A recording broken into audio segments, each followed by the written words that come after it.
Olá, pessoal. A nossa aula de hoje, então, é Diversidade da Vida, o desafio da classificação biológica.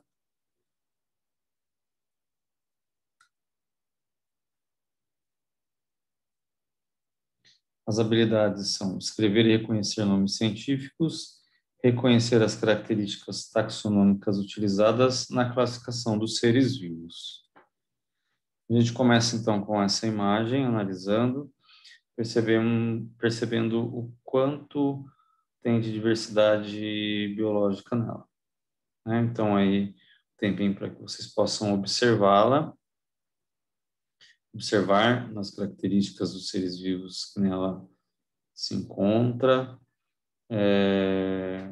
onde vivem, onde eles estão, como eles se locomovem, isso é importante.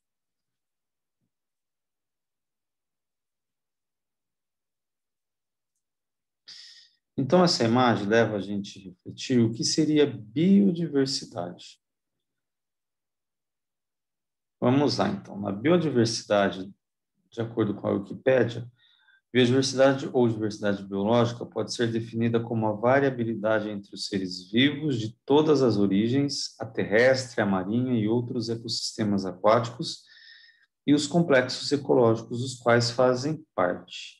Já no dicionário, biodiversidade, relacionado ao substantivo feminino, né, que tem aí uma ligação com a ecologia, tem duas definições. A primeira é o conjunto de todas as espécies de seres vivos existentes na biosfera, ou seja, a diversidade, e o conjunto de todas as espécies de seres vivos existentes em determinada região ou época, também relacionada à diversidade. Então, bio vem de vida, diversidade, diversidade de vida. Então, todas as vezes, até mesmo uma dica aí para você que vai fazer avaliações, fazer Enem, enfim. Então, toda vez que a palavra bio, se ela aparecer, significa vida. Então, diversidade, biodiversidade, diversidade de vida, tá? Vamos recapitular, então, aquela imagem e vamos pensar numa pergunta exploradora.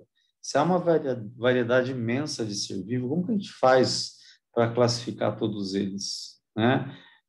Eu gosto muito de realizar na sala de aula uma atividade com os botões. Então, dividir vocês em grupos e trazer botões de várias formas, botões redondos, botões quadrados, vermelhos, brancos, coloridos, botões triangulares, botões grandes, pequenos, e pedir para que vocês classifiquem de acordo com as características, né, aquilo que for mais próximo, para a gente entender um pouco como os primeiros cientistas, os primeiros caras, né, antigamente, eles trabalhavam com essa ideia de classificar os seres vivos. Então, a gente volta na imagem, olha só, para que vocês reflitam mais um pouquinho, né? Olha o habitat de cada um, enfim. Toda essa parte de classificação começou com esse cara aqui, né? Chamado Carl von Linné, mas para nós aqui, simplesmente Linneu. Então, ele era um botânico sueco que, em 1735, propôs a classificação dos seres vivos em grupos, os quais chamou de táxons. Então, ele começou a trabalhar, né? Ele pensou, teve a sacada aí, olha, poxa, tem muito ser vivo aí no planeta, então a gente precisa começar a classificar e entender um pouquinho sobre eles, né? Uns têm algumas semelhanças, outros não. Então, nós vamos colocá-los, primeiramente, e organizá-los em caixinhas, né? Nós vamos chamar de táxons. Em seu trabalho intitulado System Network, ele sugeriu que a classificação em grupos de maior abrangência, denominados de reinos, até grupos de menor abrangência, os quais chamou de espécies, acontecesse, né? Então, ele pegava, então, os grandes grupos e encaixava esses seres vivos em reinos. Antigamente, né, se não me engano, ele propôs dois grandes reinos, que eram o reino animal e o reino das plantas, animalia ou plantae. Depois, com o tempo, né, os pesquisadores, cientistas foram vendo que existiam mais reinos e hoje nós temos 5 grandes reinos. A partir daí, desse estudo de Linneu, com o avanço aí da ciência, da tecnologia, hoje nós temos outras características, que são reino, filo, classe, ordem, família, gênero e espécie. Duas a mais do que proposta inicialmente por Linneu. O reino é a maior unidade de classificação biológica e agrupa filos de organismos com características semelhantes. Os filos, por sua vez, agrupam classes semelhantes, aos quais agrupam ordens semelhantes, que agrupam famílias, que agrupam gêneros semelhantes. Nos gêneros, quando chega nos gêneros, são agrupadas espécies semelhantes, que é a característica taxonômica mais básica da classificação. Então fala assim, poxa, que achei um bichinho aqui, achei um ser vivo. Que espécie será que é ele, né? É de tal espécie, mas tem toda uma classificação a ser trabalhada até chegar lá no reino dele, né? Onde ele pertence. Podemos definir espécie como um grupo de organismos que se reproduzem entre si e são capazes de produzir descendentes férteis. Então, o ser vivo é da mesma espécie, então ele tem essa capacidade de se reproduzir e desenvolver indivíduos iguais, tá? Essa parte é importante vocês registrarem também como essa parte aí de como classificar, né? Então, olha só, o reino é maior da unidade da classificação biológica, agrupa filos de organismos com características semelhantes. Então, depois disso vem, os filos agrupam classes semelhantes, que, por sinal, agrupam ordens semelhantes, famílias semelhantes, gêneros semelhantes e, por fim, espécies semelhantes. Sendo assim, ele fica é uma representação, né? É um desenho representando aí como fica toda essa parte da categoria taxonômica, porque se ele chamou esses espaços de táxons, então veio a ciência aí e reuniu então como se fosse uma categoria taxonômica, tá? Então, olha lá, eu tenho a espécie, gênero, família, ordem, classe, filo e reino. Então, espécies semelhantes, gêneros semelhantes, famílias semelhantes, ordens semelhantes, classes semelhantes, filos semelhantes, são agrupados a um reino que abrangem todos esses táxons semelhantes, né? Aí tem um exemplo, então, para a gente entender melhor da espécie humana. Nós somos do reino Animalia, do filo Chordata, da classe Mammalia, ordem Primata, família Hominidae, gênero Homo, espécie Homo sapiens. Então, gostaria que vocês prestassem bastante atenção, né, na espécie, como ela é escrita, porque é o que vocês vão pesquisar isso mais tarde depois, tá? E uma curiosidade, a parte da biologia que classifica e nomeia os seres vivos é denominada taxonomia. Então, taxonomia é um estudo, né? Ela faz parte da biologia e ela é essa parte da biologia que classifica, que estuda os seres vivos e que nomeia cada um deles, né? Aqui é um exemplo do ser humano, mas, por exemplo, se eu pegar a cigarra, eu vou ter esses mesmos caminhos aqui. Se eu pegar um vegetal, eu vou ter esse mesmo caminho aqui, tá bom? Então, vamos lá. Aí vem Linneu com a questão da nomenclatura binominal. Por isso que eu pedi para que vocês prestassem bastante atenção nessa parte da espécie, né? Então, ele fala um pouquinho da nomenclatura binominal. Em 1735, Linneu publicou o livro System Naturae, na qual apresentava determinadas regras capazes de padronizar a forma de nomear espécies. Tais sugestões foram amplamente aceitas e são utilizadas até hoje. Esse sistema compreende as seguintes características. Então, olha só, todo ser vivo possui um nome científico. Então, todo ser vivo tem nome e sobrenome, tá? Então, eu vou voltar aqui para a gente mais ou menos pensar, ó. Todo ser vivo tem um nome e tem um sobrenome, tá? 2. Todo nome científico é composto por duas palavras. A primeira se refere ao gênero da espécie e o segundo ao epíteto ou nome científico. Opa, desculpa, específico, que é o que caracteriza a espécie em questão, tá? E a gente vai falar que é a espécie. Então, todo ser vivo, ele tem um nome científico, como eu falei, nome e sobrenome. O primeiro nome, então, ele se refere ao gênero e o segundo à espécie.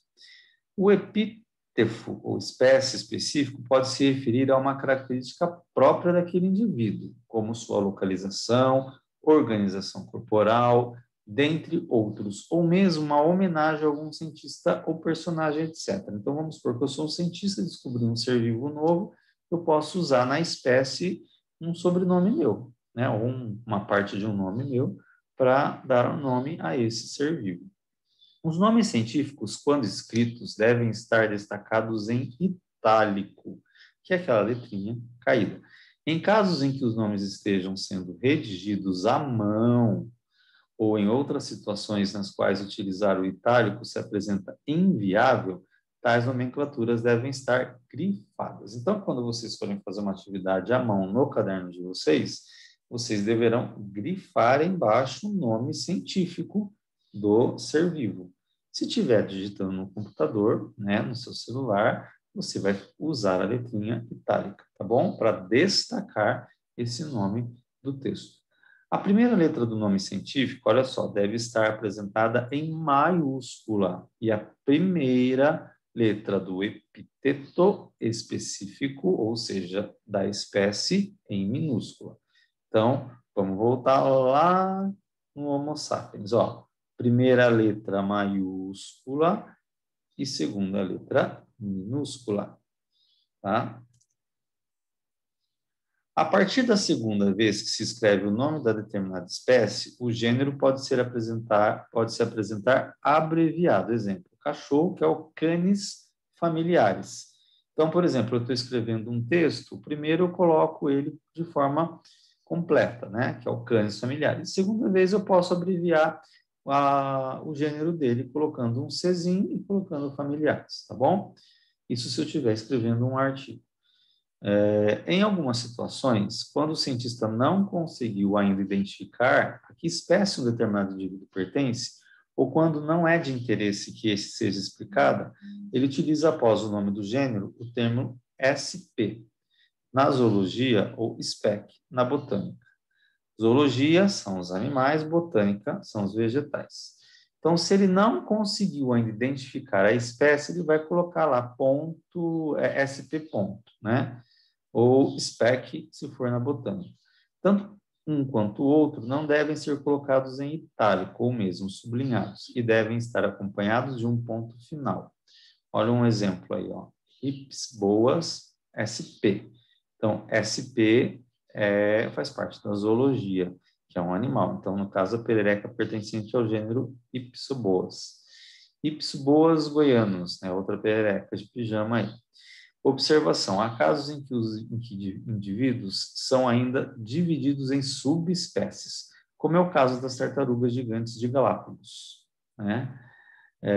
Nessas situações, valem as mesmas regras, sendo que tanto o epíteto específico, ou seja, a espécie, quanto o epíteto subespecífico devem apresentar todas as letras em minúsculo. Considerando que uma única espécie pode receber diversos nomes vulgares, a nomenclatura biológica se torna uma importante ferramenta de comunicação entre cientistas e sociedades em geral, já que padroniza as informações referentes a indivíduos de uma espécie. Então, recapitular tudo isso daí, né? Então, o que vem ser a nomenclatura binominal de Linneu? Faz parte da taxonomia, do estudo de taxonomia, né? Que lá em 1735 ele lançou. Então, primeiro, todo ser vivo possui um nome científico, tá? Então, às vezes o que a gente chama de peixe, o que a gente chama de 11 horas, que é uma planta, é um ser vivo e ele tem um nome científico, tá? Esse nome científico, então, ele é composto por duas palavras, onde a primeira representa o gênero e a segunda a espécie. O gênero, ele vem escrito em letra maiúscula e a espécie em letra minúscula, tá? Essa nomenclatura binominal, então, esse nome científico, ele tem que ser, se você estiver digitando em algum programa, né, ou um recurso tecnológico, ele tem que vir em itálico, ou seja, aquela letrinha deitada. Se você estiver escrevendo, você vai escrever normal e grifar embaixo dos dois nomes, tá? A primeira, já falamos, letra do nome científico tem que vir maiúscula, é a segunda minúscula. Depois, a partir da segunda vez que você escreve no mesmo texto um nome científico, você pode abreviar o gênero, né? Colocando somente no caso do canis familiares aqui, um Czinho ponto familiares. Outras situações específicas, quando um cientista não consegue identificar um ser vivo, ele pode colocar tanto na zoologia, que são os animais .sp, o SP ponto, ou na botânica, spec ponto, né? E a última informação lá, é importante, né? Eu volto a falar, falei lá no começo, que os animais e as plantas, os seres vivos, eles possuem nomes vulgares que nós falamos, né? Lagartixa, barata, mas assim, todos eles têm um nome científico. E isso que é importante a gente entender, ok? Essa foi a aula de hoje, espero que tenham gostado. Qualquer dúvida, eu estou lá no WhatsApp e a gente pode conversar melhor. Bom, um abraço, fiquem com Deus.